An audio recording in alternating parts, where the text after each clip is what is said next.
ಇಂದೇ ಡೌನ್ಲೋಡ್ ಮಾಡಿ ಮತ್ತು ನಿಮ್ಮ ನೆಚ್ಚಿನ ಶೋಗಳನ್ನು ಆನಂದಿಸಿ.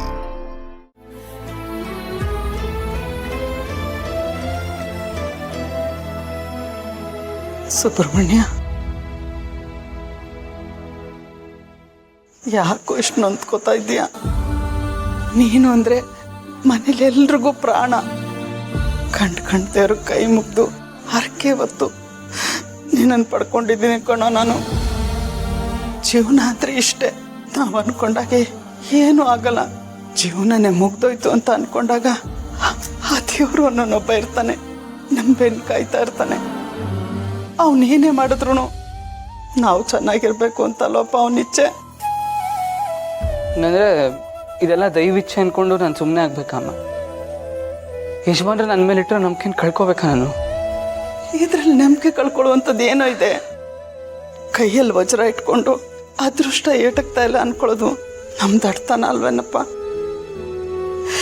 ಶ್ರಾವಣಿಯಮ್ಮ ವಜ್ರ ಇದ್ದಾಗೆ ಅವ್ರು ನಮ್ಮ ಮನೆಗೆ ಬಂದಿರೋದು ನಮ್ಮ ಭಾಗ್ಯ. ನೋಡೋ, ನಾನು ಎತ್ತ ತಾಯಿಯಾಗಿ ನಿನ್ನ ಜೊತೆಗೂಡ್ತವ್ರಾಗ್ಲಿ, ನಿನಗೆ ಒಳ್ಳೇದು ಬಯಸೋರಾಗ್ಲಿ, ಎಲ್ಲರೂ ಬಯಸ್ತಾ ಇರೋದು ನೀನು ಶ್ರಾವಣಿಯಮ್ಮ ಮದುವೆ ಆಗಬೇಕು ಅಂತ.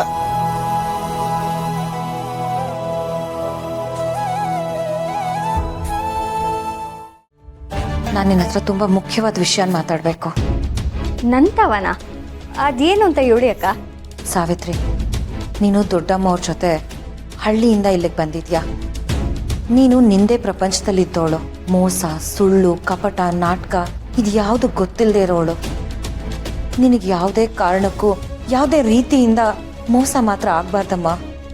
ಮೋಸನಾ? ನಂಗ್ಯಾರು ಮೋಸ ಮಾಡ್ತಾರಕ್ಕ? ನೀವೇನು ಹೇಳ್ತಾ ಇದ್ದೀರಾ ಅಂತ ನನಗೆ ಅರ್ಥನೇ ಆಯ್ತಾ ಇಲ್ಲ. ಇಲ್ಲಿ ನೋಡು ಸಾವಿತ್ರಿ, ಒಂದು ಹೆಣ್ಣಿನ ಮನಸ್ಸು ಗಾಜಿನ ಬೊಂಬೆ ಇದ್ದ ಹಾಗೆ. ಆ ಗಾಜಿನ ಬೊಂಬೆ ಕಲ್ ಮೇಲೆ ಬಿದ್ರು ಅಥವಾ ಆ ಕಲ್ಲೇ ಗಾಜಿನ ಬೊಂಬೆ ಮೇಲೆ ಬಿದ್ರು ಒಡೆದು ಹೋಗೋದು ಗಾಜಿನ ಬೊಂಬೆನೆ. ಒಂದು ಹೆಣ್ಣು ತನ್ನ ಸುತ್ತಮುತ್ತ ಯಾರ್ಯಾರಿದ್ದಾರೆ ಅಂತ ತುಂಬ ಎಚ್ಚರಿಕೆ ವಹಿಸ್ಬೇಕಾಗತ್ತೆ. ನೇರವಾಗಿ ವಿಷಯಕ್ಕೆ ಬರ್ತೀನಿ. ನೀನೇನಾದರೂ ಈ ಮನೇಲಿ ಇರೋರು ಎಲ್ರೂ ತುಂಬ ಒಳ್ಳೆಯವರು ಅಂತ ಅಂದ್ಕೊಂಡಿದ್ರೆ ಅದು ತಪ್ಪು. ಇಲ್ಲಿ ಕೆಲವ್ರ ಪಾಲಿಗೆ ಮಾತ್ರ ಒಳ್ಳೆಯವರಾಗಿರ್ತಾರೆ ಅಥವಾ ಒಳ್ಳೆಯವ್ರ ಥರ ನಾಟಕ ಆಡ್ತಿರಬಹುದು. ಹಾಗಂತ ನಾನು ಯಾರ ಮೇಲೂ ಆರೋಪ ಮಾಡ್ತಿಲ್ಲ. ಆದರೆ ಯಾರನ್ನೇ ಆಗಲಿ, ಯಾರ ಮಾತನ್ನೇ ಆಗಲಿ ಕುರುಡಾಗಿ ನಂಬೋದು ತುಂಬಾ ತಪ್ಪು. ಅಕ್ಕ, ನಾನು ಯಾರನ್ನು ನೋಡು ಸಾವಿತ್ರಿ, ಇತ್ತೀಚೆಗೆ ನೀನು ಆ ಮದನ್ ಜೊತೆ ತುಂಬ ಕ್ಲೋಸ್ ಆಗಿ ನಡ್ಕೋತಿದ್ಯಾ. ಅದನ್ನು ನಾನು ಗಮನಿಸ್ತಿದ್ದೀನಿ. ಸಾವಿತ್ರಿ, ನೀನು ಹಳ್ಳಿಯಿಂದ ಬಂದಿರೋಳು. ನೀನು ಈ ಸಿಟಿ ಹುಡುಗನ ಜೊತೆ ಬೆರಿಬೇಡ, ಮಾತಾಡಬೇಡ ಅಂತ ನಾನು ಹೇಳ್ತಿಲ್ಲ. ಆದರೆ ನಿನ್ನ ಮುಗ್ಧತೆನ, ನಿನ್ನ ಮನಸ್ಸನ್ನು, ನಿನ್ನ ಅಂದಾನ ದುರುಪಯೋಗ ಪಡಿಸ್ಕೊಳ್ಳೋದಕ್ಕೆ ಕೆಟ್ಟ ಮೃಗಗಳು ಕಾಯ್ತಿರ್ತವೆ. ನನ್ನ ಮಾತು ನಿನಗೆ ಅರ್ಥ ಆಗಿದ್ರೆ ಇನ್ನು ಮುಂದೆ ನೀನು ಎಚ್ಚರಿಕೆಯಿಂದ ಇರಬೇಕು.